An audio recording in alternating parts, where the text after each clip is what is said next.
Hello, class. Hope each of you are healthy mentally and physically.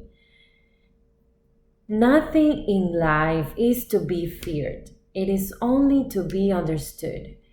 Now is the time to understand more so that way we may fear less. Nowadays, we might feel tired of hearing about COVID-19 pandemic, using masks, social distancing, etc.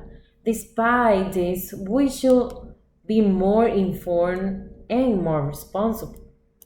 Today, I am not going to talk about COVID 19. What I want to inform you today is about the controversies and whooping cough vaccine. From Black Death to COVID 19, every pandemic entails controversies and conspiracy theories, leaving the masses in a state of distrust and confusion about what is to be believed and what is not. During the hard times of life, people are already occupied with so much anxiety and stress that these controversies make things more difficult for population. Since pandemics and epidemics have always created an unrest among the public, people usually start believing in the controversies and start panicking, as we can see in the current situation COVID 19. This presentation will mainly emphasize the controversies regarding pertussis, which is also known as whooping cough vaccine. The two controversies regarding the pertussis vaccine are Britain controversy and immunization controversy. I'll explain details later. The virus is transmitted quickly by infected persons' cough and sneeze.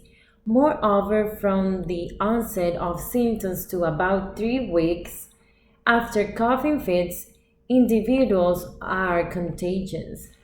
A whooping cough outbreak spread through the United Kingdom in the final quarter of 1977 and lasted until 1979.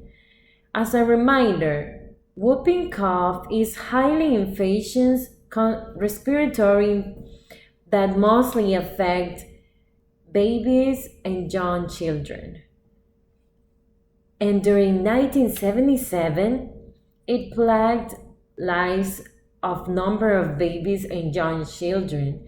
After the investigation of the vaccine and its successful injection of the bodies and infants and young children, Kulekov and Stewart analyzed the effect of vaccine on the brain on infants, which made the British population susceptible of the vaccine. During all this chaos, media was playing a negative role by conducting TV shows and misleading the general public.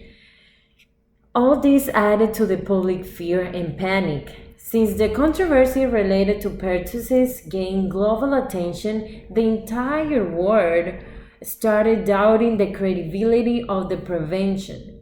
As the controversy started that after vaccinating infants, they develop some neurological problems that can affect their entire life.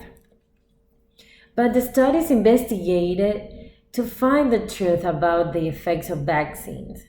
Henceforth, researchers find out that vaccine is not a risk at all as portrayed by the media or other sources. However, the risk of causing brain damage to infant and young children is 1 in a million infections. The purpose of addressing these issues is to make the audience aware of the fact that during such difficult times of pandemic, they must not trust every news and should not panic. Also, these controversies affiliated with vaccine are existing since forever, while impacting the physiological health of population. When people start suspecting the ultimate prevention for virus, they will recently not vaccinate themselves, which ultimately worsen the situation. Hence, it is important to understand and reach after investigating the credibility of the sources. Thank you for your attention. Bye.